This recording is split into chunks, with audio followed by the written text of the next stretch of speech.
सासू माँ बदल गई।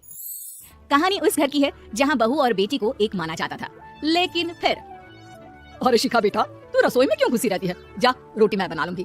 नहीं नहीं माँ जी, आप बैठिए, बस सारा खाना बन ही गया है। श्वेता को बोल देती हूँ, वो खाना लगा देगी सबका। सॉरी भाभी, मेरे पास वक्त नहीं है। माँ, मुझे पैसे देना, पार्लर जाना है। हाँ हाँ चली जाना, भाभी को भी ले जाना। वो भी जाने को बोल रही थी पार्लर, पर पहले ना मदद कर दे उसके खाना लगाने में। देख माँ, वो बहू है, उसे बहू रहने देना। इतना सर पर मत चढ़ा भाभी को। श्वेता, ज्यादा मत बोला कर। बहू और बेटी में कोई फर्क नहीं होता है। जा जाकर काम कर। ननद को माँ का भाभी से इस तरह प्यार करना बिल्कुल अच्छा नहीं लगता। वो बार बार किसी न किसी तरह माँ को भाभी के खिलाफ भड़काती रहती, लेकिन कोई फायदा ना होता। एक रोज, अरे बेटे किशन, जा बहू को कहीं घुमा कर ला, सारा दिन घर में काम करती रहती है। हाँ हाँ माँ, हम लोग जा रहे हैं ना गोवा। अच्छा जी, भाभी ने तो हमें बताया भी नहीं। वैसे तो सारी पंचायत करती है, ये गोवा वाली बात क्यों छुपा गई हमसे? अरे क्योंकि उसे खुद नहीं पता था बहन, मुझे टिकट सस्ती मिल रही थी तो मैंने बुक कर दिया। हाँ शिखा, पैकिंग कर ले, संडे हम जा रहे हैं गोवा। दोपहर में शिखा पैकिंग कर रही थी कि सास आ जाती है। ये क्या बहू, साड़ियाँ? अरे गोवा जा रही है घूमने या फिर शादी में मायके हैं? माँ जी, ऐसा कुछ है ही नहीं, समझ में नहीं आ रहा क्या रखूं कपड़े में। अरे तेरी और श्वेता की साइज तो एक ही है, उसके कुछ मॉडर्न कपड़े ले ले, आकर लौटा देना। हाँ माँ जी, ये ठीक रहेगा। शिखा श्वेता के पास जाती है और उससे कपड़े मांगती है। ना जी ना, मैं अपने कपड़े ना दूं। वैसे भी फैल जाएंगे मेरे कपड़े, बहुत महंगे वाले हैं। शिखा मुंह लटकाकर कमरे में आ जाती है तो सास कहती है, चल तैयार हो जा, तुझे मैं शॉपिंग करा कर लाती हूँ गोवा की।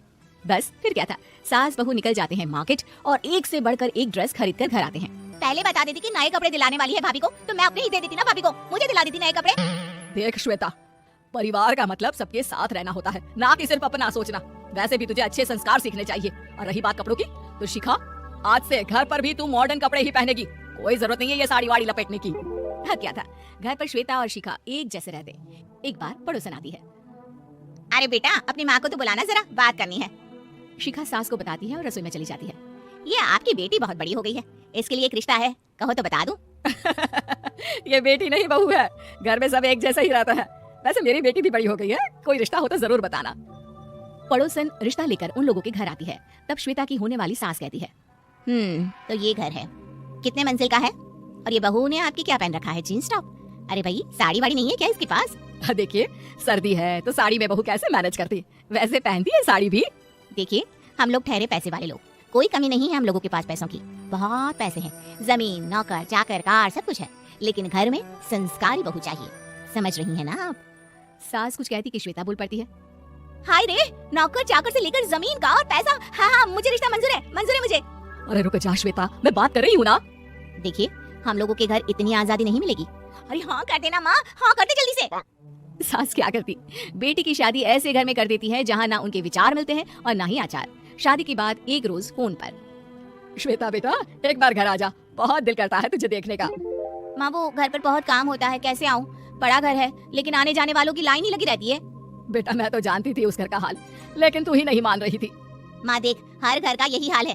तेरी बेटी को यहाँ घूंघट हटाने की परमिशन नहीं है और एक तरफ भाभी स्कर्ट पहनकर घूम रही है। बेटा मुझे क्या पता था कि मेरी बेटी को ससुराल के नाम पर पिंजरा मिल जाएगा। अच्छा माँ, फोन रखती हूँ, सास को गर्मा गर्म रोटी खिलानी है। तुम लोगों की तरह नहीं कि एक रोटी बनाओ, एक सब्जी बनाओ, फिर सारा दिन फ्री होकर घूमो। सास फोन तो रख देती है, लेकिन सोच में पड़ जाती है कि एक तरफ बेटी जिसे कोई आजादी नहीं, वहीं दूसरी तरफ बहू जिसे देखकर लगता ही नहीं कि उसकी शादी भी हुई है। अगले रोज, शिखा, अरे ओ शिखा। हाँ माँ, क्या हुआ, कुछ चाहिए आपको? मैं जिम जा रही थी। जिम के कपड़ों में बहू को देखकर सास को घूंघट में अपनी बेटी का ख्याल आता है। देख बहू, घर में बहू की तरह रहा कर, इतना टाइट कपड़े पहनकर जिम जाना पसंद नहीं मुझे। जा जाकर रोटी बना। रोटी? माँ, अभी तो शाम के 6 बजे हैं, इस वक्त रोटी? अब क्या मेरे खाने पीने पर भी पहरा है? अरे जब मर्जी तब मैं अपने घर में खा भी नहीं सकती क्या? बहू को अजीब लगता है, वो समझ नहीं पाती कि जो सास कल तक इतनी सपोर्टिव थी, उन्हें अचानक से क्या हो गया। वो किचन में जाती है, गरम रोटी के साथ 2 तरह की सब्जी, रायता, सलाद सब लेकर सास के पास आती है। माँ जी, खाना। इतना सारा खाना? राक्षस समझा है क्या मुझे? रोटी मांगी थी मैंने गर्मा गर्म बस। पर माँ जी, रोटी खाती किससे आप? सब्जी तो बनानी थी ना। अरे भूख मर गई मेरी तेरी बहस से। जा जाकर काम कर, अंदर पूरी रसोई साफ कर। बहू अंदर चली जाती है। थोड़ी देर में श्वेता घर आती है। अरे शिखा, जल्दी से चाय ला, पकवान बना, मेरी बेटी आई है। अरे नहीं नहीं माँ, ड्राइवर बाहर खड़ा है, मैं तो घर का कोई सामान खरीदने के बहाने यहाँ आ गई हूँ, मुझे जाना होगा। अरे बेटा, पर कितने दिनों बाद देख रही हूँ तुझे, रहने आ जाना 2-4 दिन के लिए। आ जाऊंगी माँ, जब मेरी सास मरेगी तब। मैं तो रोज मन्नत मानती हूँ कि मेरी सास मर जाए तो अच्छा है। अच्छा चल, जा रही हूँ माँ। हे भगवान, कैसे कैसे दिन देखने पड़ रहे हैं मेरी बेटी को। सास अंदर जाती है जहाँ श्वेता की जिम वाली सहेली का फोन आया होता है। क्या बात है, आज जिम नहीं आई? अरे पता नहीं यार, आज माँ को क्या हो गया अचानक, पर खैर कोई नहीं, लगता नहीं कि मैं अब जिम आ पाऊंगी। शिखा स्पीकर पर बात कर रही थी जिसे सास सुन रही थी। यार ये सास ना होती है ऐसी है, मैं तो कहती हूँ बुढ़िया जल्दी मरे और तू आराम से जिए। शिखा को सहेली की बात पर गुस्सा आ जाता है। माँ के मरने की कौन सा बच्चा दुआ मांगता है मोहिनी, आगे से ऐसी बात मेरे सामने मत करना। हमारे घर की शोभा ही माँ है, क्या हुआ जो थोड़ी शक्ति दिखा रही है, उसमें भी कोई ना कोई उनकी भलाई ही होगी। मैं तो कहती हूँ भगवान मेरे जैसी सास सबको दे जो सिर्फ माँ की तरह है, सास वाली तो कोई बात ही नहीं है उनमें। सास ये बात सुन रही थी, उनकी आंख में आंसू आ जाते हैं कि क्यों वो बेटी की किस्मत में बहू को भी भागीदार बना रही थी। शिखा, अरे ओ शिखा, क्या हो गया, जिम नहीं जाना क्या?